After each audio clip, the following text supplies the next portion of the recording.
Speed of the sound सारे mediums के अंदर जो है वो डिफरेंट रहती है। सॉलिड्स के अंदर स्पीड अलग होती है, लिक्विड्स में स्पीड अलग होती है और गैसेस के अंदर जो है वो स्पीड अलग होती है। तो बेसिकली इसको समझने के लिए आपको प्रोपेगेशन ऑफ साउंड जो है वो अंडरस्टैंड करना पड़ेगा कि साउंड ट्रैवल कर कैसे रही है। मैंने अपने जो है वो पिछले वीडियोस में भी यही बताया है कि साउंड जब ट्रैवल करती है तो एक वाइब्रेशन प्रोड्यूस हो रही है जो उसके पार्टिकल्स को आगे की डायरेक्शन में एक एनर्जी से जो है वो मूव करवा रही है, वो फिर आगे फर्दर एनर्जी को जो है वो ट्रांसफर कर रहे हैं। अब अगर पार्टिकल्स पास पास होंगे तो एनर्जी का जो ट्रांसफर है, अगर साउंड के पार्टिकल्स पास पास है तो काफी इजी हो जाता है एनर्जी का ट्रांसफर होना, क्योंकि मान लो ये पार्टिकल है और उसके साथ बिल्कुल एडजेसेंट दूसरा पार्टिकल प्रेजेंट है, तो काफी इजीली जो है उस एनर्जी को जो है वो आगे कैरी फॉरवर्ड कर देता है। तो आप एक चीज अपने दिमाग में बिठा लो, स्पीड ऑफ द साउंड बिल्कुल अलग होता है अलग अलग मीडियम्स में। सॉलिड्स में स्पीड ऑफ द साउंड अलग होता है, लिक्विड्स में स्पीड ऑफ द साउंड अलग होता है और गैसेस के अंदर स्पीड ऑफ द साउंड अलग होता है। और आप एक बिल्कुल सही गैस कर रहे हैं कि स्पीड ऑफ द साउंड जो है वो हम लोगों के पास सबसे ज्यादा होता है सॉलिड्स के अंदर, फिर हम लोगों के पास लिक्विड्स में और फिर हम लोगों के पास जो है वो गैसेस में होता है। सबसे तेज साउंड सॉलिड्स में ट्रैवल करती है, उसके बाद साउंड लिक्विड्स में ट्रैवल करती है और सबसे स्लो साउंड जो है वो गैसेस के अंदर ट्रैवल करती है। अगर आपने कभी भी रेलवे ट्रैक को विजिट किया हो ना, तो आपको अगर दूर से अंडरस्टैंड करना है, जैसे मान लो ये ट्रेन की जो है वो पटरी है, ठीक है, ये ट्रेन छुक छुक करती जो है वो बहुत सारे डब्बों के साथ आ रही है। आपको अगर अंडरस्टैंड करना है कि ट्रेन सच में पहुंच रही है या नहीं पहुंच रही है, तो बेस्ट तरीका क्या हो रहा है कि आप अपने कान जो है वो इस ट्रैक के ऊपर लगा लो, ऐसे लगा के सो भी मत जाना नहीं तो बेचारे इकट्ठे करना पड़ेगा तुम लोगों को, ठीक है।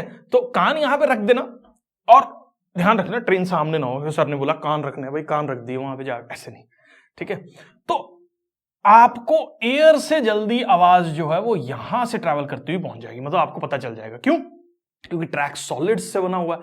ट्रैक अगर सॉलिड से बना हो तो सॉलिड में साउंड की स्पीड तेज है, इसका मतलब जल्दी से आपको जो है वो अंडरस्टैंडिंग हो जाएगी कि वहां से कोई ट्रेन आ रही है या नहीं आ रही, जो कि एयर में आवाज के आने से जो है वो टाइम लगता है, ठीक है।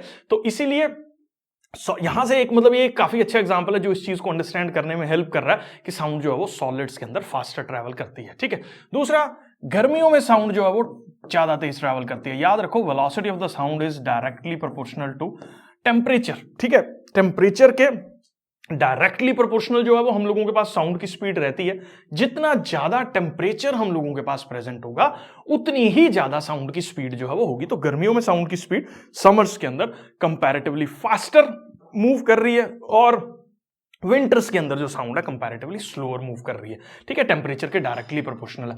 प्रेशर बढ़ेगा तो साउंड की स्पीड जो है वो इंक्रीज कर जाएगी, डेंसिटी बढ़ेगी साउंड की स्पीड जो है वो इंक्रीज कर जाएगी, और टेम्परेचर बढ़ेगा तो भी साउंड की स्पीड जो है वो इंक्रीज कर जाएगी। तो ये तीन फैक्टर्स हैं जिसके साउंड की स्पीड जो है वो डिपेंड कर रही है, ठीक है। अब बहुत ज्यादा सिग्निफिकेंट डिफरेंस तो नहीं है, मतलब हाँ 10-15 जो है वो मीटर पर सेकंड का डिफरेंस भी बहुत सिग्निफिकेंट हो जाता है। अगर हम 0 डिग्री सेल्सियस पे बात करें तो साउंड की जो स्पीड है वो हम लोगों के पास 331 मीटर एक सेकंड में ट्रैवल कर रही है, और जबकि हम लोग अगर नॉर्मल रूम टेम्परेचर के आसपास की बात करें तो 344 मीटर पर सेकंड जो है वो साउंड की स्पीड हम लोगों के पास जो है वो होती है। तो ये स्पीड ऑफ द साउंड का छोटा सा कॉन्सेप्ट मैं ज्यूम कर रहा हूं आपको क्लियर है।